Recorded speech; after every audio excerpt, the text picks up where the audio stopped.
Hello दोस्तों, आज हम लूसेंट हिस्ट्री में पढ़ने वाले हैं सल्तनत काल। और इसमें आज हम पढ़ेंगे गुलाम वंश के बारे में। सल्तनत काल में बहुत सारा वंश आता है, गुलाम वंश आता है, खिलजी वंश आता है और भी बहुत सारा वंश है। तो आज हम स्टार्ट करेंगे गुलाम वंश और देखेंगे कौन कौन क्वेश्चंस आपके एग्जाम में आता है और वही क्वेश्चंस आपको याद रखना है।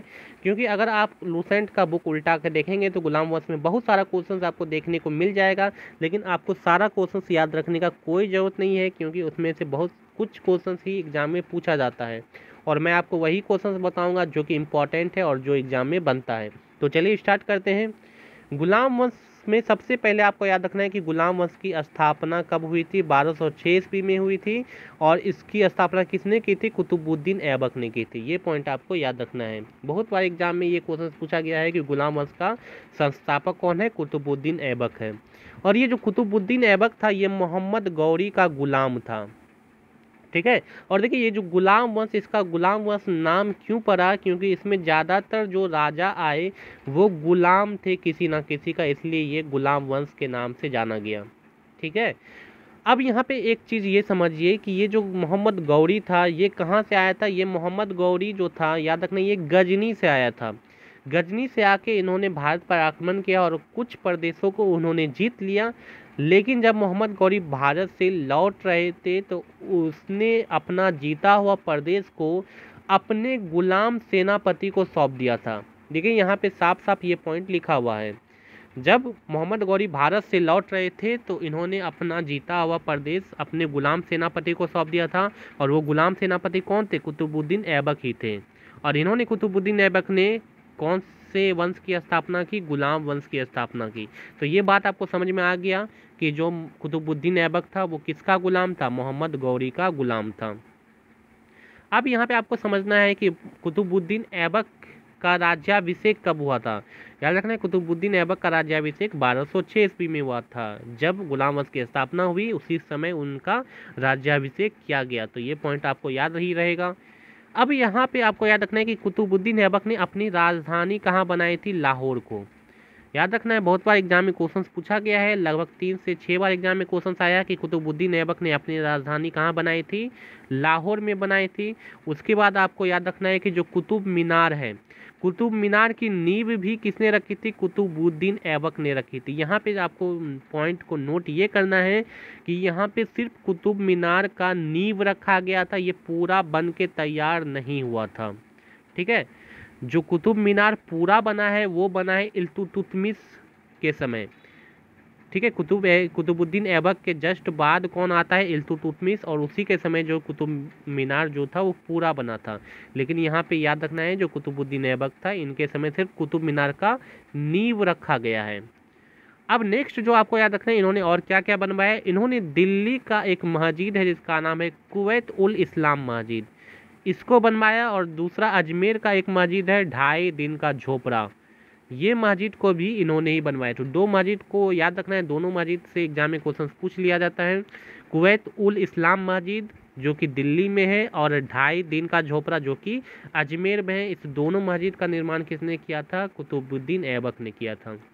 नेक्स्ट आपको याद रखना है कुतुबुद्दीन ऐबक को जो है लाख बख्श के नाम से जाना जाता है। बहुत बार एग्जाम में क्वेश्चन पूछ लिया जाता है कि इनमें से किसको लाख बख्श के नाम से जाना जाता है, और ऑप्शन में आपका क्या रहेगा? कुतुबुद्दीन ऐबक। तो उस पर आपको टिक करना है।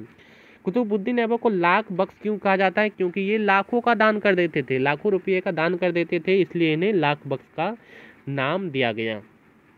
नेक्स्ट आपको याद रखना है कि इस कुतुबुद्दीन ऐबक का एक सेना नायक था जिसका नाम है बख्तियार खिलजी। बख्तियार खिलजी ने क्या किया? इन्होंने नालंदा विश्वविद्यालय को ध्वस्त कर दिया था।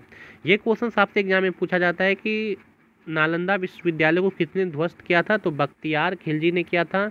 और ये बख्तियार खिलजी एक्चुअल में कौन थे? ये कुतुबुद्दीन ऐबक के सेना नायक थे। अब देखिए कुतुबुद्दीन ऐबक की मृत्यु कैसे हुई थी। याद रखना कुतुबुद्दीन ऐबक की मृत्यु पहले 1210 ईस्वी में हुई थी, ठीक है। ये पॉइंट पहले आपको याद रखना है। 1210 ईस्वी में कुतुबुद्दीन ऐबक की मृत्यु हुई। और कैसे हुई? चौगान खेलते समय ये घोड़े से गिर गए थे, ठीक है। चौगान जो है एक खेल है जो कि घोड़े पे चढ़कर खेला जाता है, और इसे खेलते हुए ही ये घोड़े से गिर गए थे और इनकी मृत्यु हो गई थी। ये पॉइंट आपको याद रखना है। और लाहौर में इन्हें दफनाया गया था। तो समझ में आ गया। चलिए नेक्स्ट अब आता है, जब कुतुबुद्दीन ऐबक की मृत्यु हो गई तो उसके बाद जो राजा बने वो बने आराम शाह, लेकिन ये उतना आराम नहीं कर पाए, मतलब उतना शासन नहीं चला पाए और 8 महीने के ही शासनकाल में इसका शासन खत्म हो गया। और क्या हुआ, इनको इल्तुतमिश ने मार दिया, यानी कि हत्या कर दिया था। आराम शाह की हत्या किसने कर दी थी, इल्तुतमिश ने कर दी थी। तो उसके बाद जो एक्चुअल में कुतुबुद्दीन ऐबक का उत्तराधिकारी बना वो कौन बना, इल्तुतमिश बना। चलिए इल्तुतमिश के बारे में पढ़ते हैं और इससे कौन कौन क्वेश्चन एग्जाम में पूछा जाता है। सबसे पहले आपको याद रखना है कि ये जो इल्तुतमिश थे ये तुर्किस्तान का इलबरी तुर्क था, ठीक है। और ये एक्चुअल में इल्तुतमिश कौन थे, ये कुतुबुद्दीन ऐबक के गुलाम थे और उनके दामाद भी थे। अब यहाँ पे याद रखना है कि जब कुतुबुद्दीन ऐबक राजा थे उस समय इल्तुतमिश जो था वो बदायूं का गवर्नर था। ये भी एग्जाम में पूछा जाता है कि ऐबक की यानी कि कुतुबुद्दीन ऐबक की मृत्यु के समय जो था इल्तुतमिश कहाँ का गवर्नर था, तो बदायूं का गवर्नर था। अब नेक्स्ट आपको याद रखना है कि जब इल्तुतमिश राजा बने तो उन्होंने क्या किया, इन्होंने लाहौर से राजधानी को कहाँ शिफ्ट कर दिया, दिल्ली। मैंने आपको बताया था जब कुतुबुद्दीन ऐबक राजा थे उस समय उन्होंने अपना राजधानी कहाँ बनाया था, लाहौर में बनाया था। लेकिन जब इल्तुतमिश बने तो इन्होंने राजधानी को शिफ्ट करके कहाँ ले आए, लाहौर से दिल्ली ले आए। ये पॉइंट भी एग्जाम में बहुत बार पूछा गया है कि कौन से राजा जो थे गुलाम वंश के, उन्होंने इल्तुतमिश जो थे उन्होंने क्या किया था, लाहौर से दिल्ली को शिफ्ट कर लिया। तो क्वेश्चन इस तरह से बनता है कि गुलाम वंश के कौन राजा थे जो लाहौर से राजधानी को दिल्ली स्थानांतरित कर दिए थे, तो कौन से, इल्तुतमिश, ठीक है। चलिए नेक्स्ट अब आपको क्या याद रखना है, इल्तुतमिश ने और बहुत सारा महत्वपूर्ण कार्य किया था, इसमें से आपको ये याद रखना है, मैं आपको बता रहा हूँ। पहला आपको याद रखना है कि कुतुब मीनार का निर्माण कार्य पूरा किसने करवाया था, इल्तुतमिश ने करवाया था। मैंने आपको शुरू में बताया था, क्या बताया था कि कुतुब मीनार का नींव किसके समय रखा गया था, कुतुबुद्दीन ऐबक के समय, लेकिन इसका निर्माण कार्य पूर्ण किसने करवाया था, तो इल्तुतमिश ने। बहुत बार ये क्वेश्चन पूछा गया एग्जाम में, लगभग 6 से 10 बार पूछा गया, तो ये आपको याद रखना है। नेक्स्ट आपको याद रखना है कि सबसे पहले शुद्ध अरबी सिक्का किसने जारी किया था, तो इल्तुतमिश ने जारी किया था। उसके जो बाद जो आपको याद रखना है वो याद रखना है इक्ता प्रणाली। इक्ता प्रणाली की शुरुआत किसने की थी, तो ये इल्तुतमिश ने ही की थी। और साथ ही आपको याद रखना है कि इल्तुतमिश ने 40 गुलाम सरदार का एक संगठन बनाया था जिसको बोला जाता है तुर्कान ए चिहलगानी। तो याद रखना है तुर्कान ए चिहलगानी की शुरुआत भी किसने की थी, इल्तुतमिश ने की थी। और ये एक्चुअल में क्या था, ये 40 गुलाम सरदारों का संगठन था। तो इतना आपको याद रखना है, ये वाला पॉइंट याद रखना है, ये वाला पॉइंट आपको याद रखना है। और ये क्वेश्चंस आपके एग्जाम में नहीं पूछा जाता है, तो इसको याद रखने का कोई ज़रूरत नहीं है।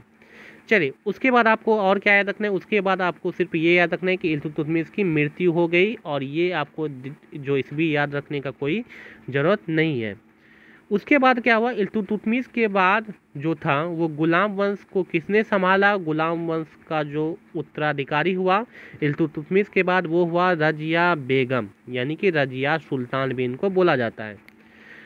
अब रजिया सुल्तान से कौन सा क्वेश्चन पूछा जाता है, तो इसमें आपको 2-3 क्वेश्चन याद रखना है। पहला है कि ये जो रजिया सुल्तान थे या रजिया बेगम, ये प्रथम मुस्लिम महिला थी, ठीक है, जो कि शासिका थी। तो इस तरह से क्वेश्चन पूछा जाता है कि प्रथम मुस्लिम महिला शासिका कौन था, तो याद रखना है रजिया बेगम, ठीक है। और ये जो रजिया बेगम था याद रखना है ये इल्तुतमिश की बेटी थी। कौन थी, बेटी थी। ये पॉइंट भी एग्जाम में पूछा जाता है, तो इसको भी आपको याद रखना है।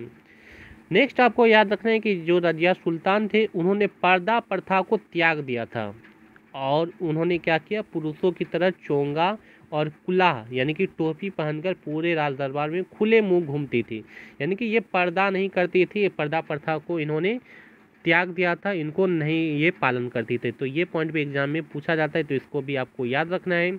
नेक्स्ट आपको क्या याद रखना है, नेक्स्ट आपको याद रखना है कि इस रजिया सुल्तान ने शादी किससे की थी, तो याद रखना है अल्तुनिया से। रजिया सुल्तान ने किसके साथ शादी की थी, अल्तुनिया के साथ शादी की थी, ये पॉइंट आपको याद रखना है। और रजिया सुल्तान की हत्या कहाँ पे हुई थी, कैथल में। कैथल में रजिया सुल्तान की हत्या किसने कर दी थी, डाकुओं ने कर दी थी, ये पॉइंट भी आपको याद रखना है। ये क्वेश्चन भी एग्जाम में बहुत बार पूछा गया है कि रजिया सुल्तान की हत्या डाकुओं ने कहाँ की थी, कैथल में की थी, ये पॉइंट आपको याद रखना है। चलिए अब आपको क्या याद रखना है, अब आपको याद रखना है कि जो रजिया सुल्तान के बाद नेक्स्ट गुलाम वंश का शासक हुआ वो हुआ बलबन। ठीक है, बलबन। इसके बाद बहुत सारा शासक आए लेकिन वो उतना नहीं चल पाए। जो प्रसिद्ध शासक है उसी से एग्जाम में क्वेश्चन पूछा जाता है। तो याद रखना है कि रजिया सुल्तान के बाद जो शासक बने वो बलबन बने। और बलबन से क्या क्या क्वेश्चन पूछा जाता है तो चलिए मैं आपको बताता हूँ। बलबन से सबसे पहले आपको ये याद रखना है कि बलबन का जो वास्तविक नाम था वो क्या था, बहाउद्दीन था। बलबन का वास्तविक नाम क्या था, बहाउद्दीन था। और बलबन एक्चुअल में कौन था, ये इल्तुतमिश का गुलाम ही था। मैंने आपको शुरू में ही बताया था कि जो गुलाम वंश है उसमें से जो राजा थे वो किसी ना किसी के गुलाम ही थे। ठीक है, तो ये बात समझ में आ गया, बलबन इल्तुतमिश का गुलाम था। उसके बाद आपको याद रखना है कि जो इल्तुतमिश ने तुर्कान ए चिहलगानी चलाया था उसको बलबन ने समाप्त कर दिया। तो क्वेश्चन आपसे यहाँ पे क्या पूछा जाता है कि तुर्कान ए चिहलगानी, ये एक्चुअल में मैंने बताया क्या था, ये 40 सरदारों का संगठन था। तो बलबन ने इसको समाप्त कर दिया। क्वेश्चन इस तरह से पूछा जाएगा कि तुर्कान ए चिहलगानी को समाप्त किसने किया था, तो याद रखना है बलबन ने किया था। चले नेक्स्ट याद रखना है जो बलबन जो था वो जो गद्दी पे बैठा है वो किस नाम से बैठा, तो गयासुद्दीन बलबन। बलबन याद रखना है गयासुद्दीन बलबन के नाम से दिल्ली की गद्दी पर बैठा। और नेक्स्ट जो बहुत ही इंपॉर्टेंट है वो याद रखना है कि बलबन ने मंगोलों के आक्रमण को विफल कर दिया था और उससे दिल्ली की रक्षा की थी। याद रखना है कि बलबन के समय मंगोलों ने दिल्ली पर आक्रमण किया था लेकिन बलबन ने इनके आक्रमण को विफल कर दिया और मंगोलों को हरा दिया था। तो ये पॉइंट भी आपको याद रखना है। चलिए नेक्स्ट आपको याद रखना है कि बलबन ने अपने राज दरबार में सिजदा और पैबोस की शुरुआत की थी, ये भी पॉइंट आपको याद रखना है। ये दोनों प्रथा है, इनकी शुरुआत किसने की थी, तो बलबन ने की थी। कौन कौन, सिजदा और पैबोस प्रथा की शुरुआत की थी, तो इसको याद रखना है। चलिए नेक्स्ट आपको क्या याद रखना है मैं आपको बता रहा हूँ।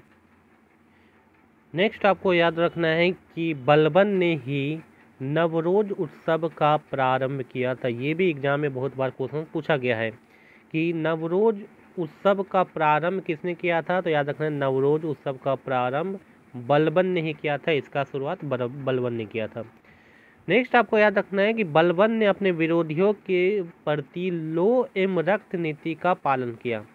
ये क्वेश्चन भी एग्जाम में पूछा गया है कि लोह एवं रक्त नीति का पालन जो है वो किसने किया था, कौन से राजा ने, तो याद रखना है बलबन ने किया था। ये पॉइंट भी आपको याद रखना है। और उसके बाद आपको क्या याद रखना है, उसके बाद आपको यहाँ पे ये पॉइंट आपको याद रखना है कि बलबन के दरबार में फारसी के प्रसिद्ध कवि अमीर खुसरो और अमीर हसन रहा करते थे। ये दोनों कवि जो थे ये फारसी कवि थे। कौन कौन, अमीर खुसरो और अमीर हसन, जो कि बलबन के दरबार में रहा करते थे। लगभग 5 से 8 बार ये क्वेश्चन एग्जाम में पूछा गया है। और नेक्स्ट आपको लास्ट क्या याद रखना है कि गुलाम वंश का अंतिम शासक कौन बना, शमसुद्दीन कैमर्स। शमसुद्दीन कैमूर्स जो थे वो गुलाम वंश के अंतिम शासक बने। और गुलाम वंश जब खत्म हुआ तो उसके बाद कौन आया, खिलजी वंश। और नेक्स्ट वीडियो में हम सब पढ़ेंगे खिलजी वंश और देखेंगे कौन कौन क्वेश्चन आपको याद रखना है जो कि एग्जाम में पूछा जाता है। तो आपको जो है गुलाम वंश में सिर्फ और सिर्फ इतना ही याद रखना था मैंने जितना बताया, और यही सब क्वेश्चन एग्जाम में पूछा जाता है।